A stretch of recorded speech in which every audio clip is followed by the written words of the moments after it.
Essaawa zino mu nsi z'Abawarabu teziri safe. Essaawa zino mu nsi z'Abawarabu teziri safe eri muntu yenna.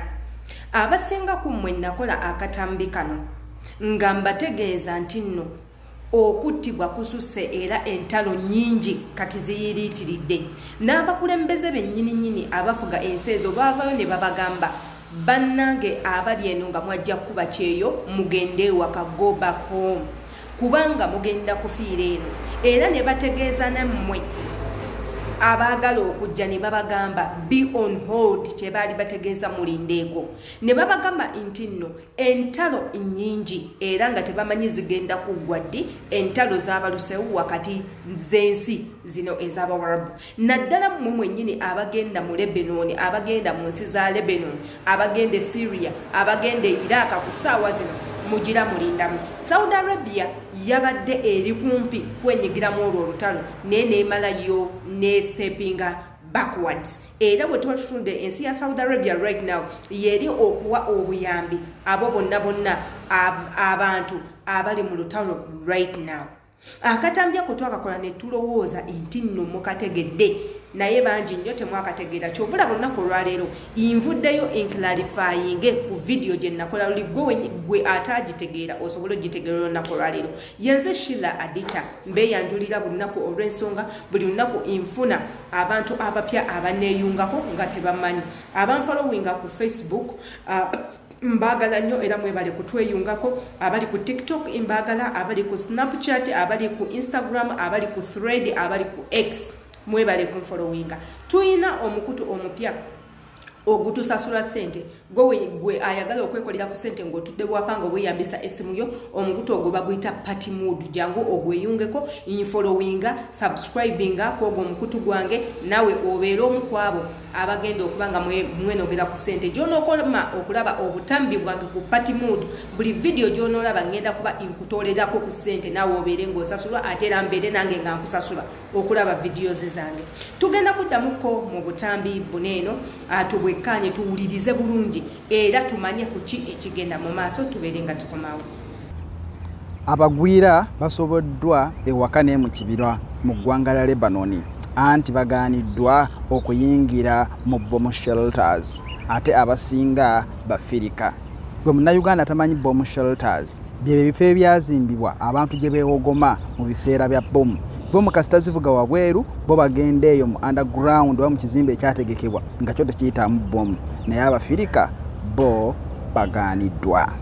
I think now we have a clear picture how racism works in Lebanon, because even in this terrible situation that everyone is in, they still reject us because we are migrants, and also we don't have access to shelters.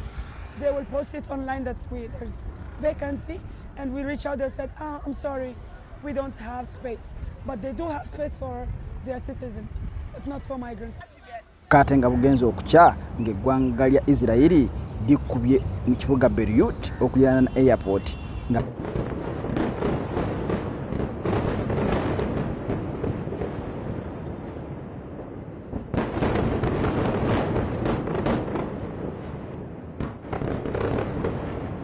alitegeeza nti kibadde litagetinze gwe lisuubira okuddira mu bigere bya Hassan Nasrallah ali akulira Hezbollah gwe batta.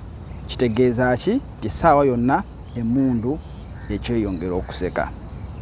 Kubanga Israeli yegamba egenda kukuba aba Hamas, egenda kukuba aba Hezbollah, egenda kukuba aba Houthi okulaba nga tebaddamu kufuna busobozi bulumba ggwanga lyabwe. Kyokka nabo bagamba kikafuwe nga bayambibwako Iran, Israeli tejja kulemera mu bifo byabwe bye yeese.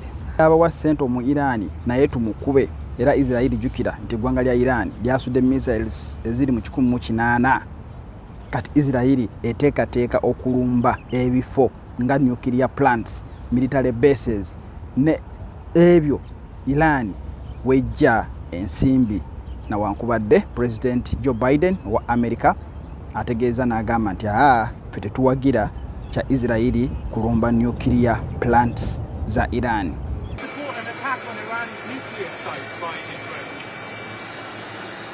The answer is no. Kakati nno wengambira government yaffe ye Uganda ekole kyesobola erabe ng'eno nabeesobola okubajjayo kubanga tulaba nti obutakkaanya bukyeyongera bweyongezi.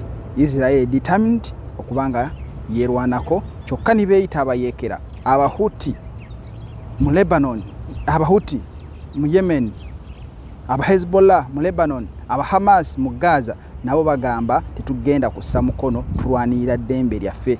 Jukira zino entalo twazisangawo twagenda okuzaalibwa nga weeziri ne lwakuba kati zeeyongeddemu oluvannyuma Israel okubanga ekyusizaamu yatta ali akulira Hamas, natta akulira aba Hezbollah, n'agenda n'abanya abagambye ebiye Syria tetunagendayo nnyo yaddeyo nsi ya ntalo nabo balina entalo zaabwe ezirudde. Nekino Israel kye yakoze mu Syria just yasudde bomu oba yakubye mu bifo ebyo bibayita military bases ebiri near the Russian base byesuubira nti Iran weeyise ebyokulwanisa okujja mu nsi zino. Kati military base Iran wetereka ebyokulwanisa oba weeyise ebyokulwanisa mu Syria gye bakubye yokka, naye nga yo yategeeza Israel negamba eyo tetulinayo buzibu mu Syria. Kati naye negamba nti buli ketunaalabayo nga keekusa ku baana abasatu nayo tujja kuba. We have a right, yagambye tusobola okustrikinga wonna we twagala at any time mu Middle East. Oba gafunye bulungi kansuubire nti gakutuuse bulungi, sharingira munno omugambe yogerako n'omwana wo ali mawanga ago. Kyokka tubagamba naye bannayuganda mukendeeza okugenda Syria. Syria mugendayo okukola ki bantu mmwe? Nyambera gya Despindi nga bulijjo akwagaliza by'omwagaliza ekikyo akatambi kano tuzzeemu kadde. Akatambi kano tuzzeemu kadde nga nkaddiddemu mwena abatabitegeera. Omwana omuwala enzaalwa eya Uganda Mariam abadde awangalira mu kibuga ekya Lebanon yavuddeyo n'akakasa ensi era bw'atyo yazze n'agamba abantu nti olutalo lungi nnyo era nga abantu bali mu kufa, naye ng'ekisinga okwennyamiza nti Abafirika abasinga ba migrants bamiddwa shelters.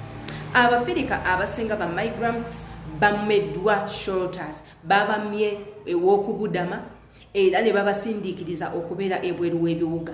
Wabula ng'ate nga okuttibwa kungi, ebiriroliro bisusse, amasasi gasusse, bakuba ku nnyama, bomu zikuba ku nnyama. Era bw'atyo ye n'avaayo n'agamba bwe yabadde ayogerako ne bannamawulire ku BBC n'abategeeza n'abagamba ye mukama we yamuggalira mu nnyumba ne batambula ne bagenda ne family zaabwe.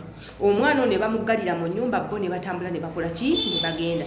Bamugamba bulungi tutegekereko ebintu n'ategeka, n'abawerekera n'ateeka ebintu mu mmotoka, bwe batyo ne bamugamba gweddayo mu nnyumba ogenda kusigala togenda kubeera naffe. Kuffe kye tugenda okuyambako emmere mweri mu fridge, be utilizing that gy'obeera nga olya okubeezaawo obulamu bwo. Omwana ono yatugambye nti nno yatya nnyo olunaku bomu we yakuba nekubira ddala mu lujja lwabwe. Ewaabwe yakoma mu lujja lwabwe bomu n'agiwulira. Era akugamba bwe yavaayo okulingiza mu ddinisa mazima ng'awo wonna weekubye wasigaddewo ekinnya ekinene. Era n'agamba nti Abanayuganda bangi nnyo bambi abali mu kafiiramu. Bw'atyo ne yeegayirira omukulembeze waffe ow'e Uganda Yoweri Kaguta Museveni aveeyo arescuing Abanayuganda abali mu kufiira e Lebanon. Era bw'atyo n'asaba eggwanga erya Kenya, erya Tanzania, erya Malawi, n'asaba Nigeria, n'asaba Ghana bajje banone abantu baabwe. Olw'ensonga abaana bangi nnyo babaggalidde mu biyumba, bakama baabwe babadduseeko, abamu babadduseeko nga sinabasasule, abalala babakanyuza ebweru w'ennyumba. Era ye akugamba nti nno bwe yalaba ebintu nga biri bwe bityo, olutalo we lwali lusiriseemu katono, bakama be ne badda ewaka balabe oba yafudde oba akyali mulamu. Bwe bamusanganga mulamu baggulira mu ggulire ne bamugamba dduka otaase obulamu, genda noonya w'olaga. Olw'ensonga ffe tetugenda kukutwala, tetulina we tukutwala era tetulina we tugenda kukuteeka, tetulina na ssente za kuliisa. Naye Mariam agamba baamugoba ate nga alese abanja emyezi 4 nga tebamuwadde yadde 10. Bw'atyo bwe yasabye abakulembeze babeeyo babayambe bafe ku bantu baabwe babeere nga babatwala. Kati nange guno nengufuula omulanga nga ngamba nti nno abaana abo bayambibwe era nga ensaba mmwe abaagala okugenda okukola right now bannange mukimanye gye mulaga muliro, mukimanye gye mulaga olutalo lungi, mukimanye gye mulaga temulina we mugenda kubeera. Abantu bali mu kufa, abantu bali mu kubata. Sigala ewaka. Wait. Be on hold. Wait. Ensi z'Abawarabu right now teziri safe. Olutalo lukyagenda mu maaso. Bakyawanyisiganya ebigambo, bakyayomba, bakyalwana, emmundu bazijjeeyo, bomu bazijjeeyo, bali ready okutta, okuyiwa omusaayi ate nga tebasosodde nti oba basse mu Nansi, oba basse mu Philippine, oba mu Indonesia, oba mu Uganda, oba mu Kenya, oba mu Tanzania, bo batta bossi.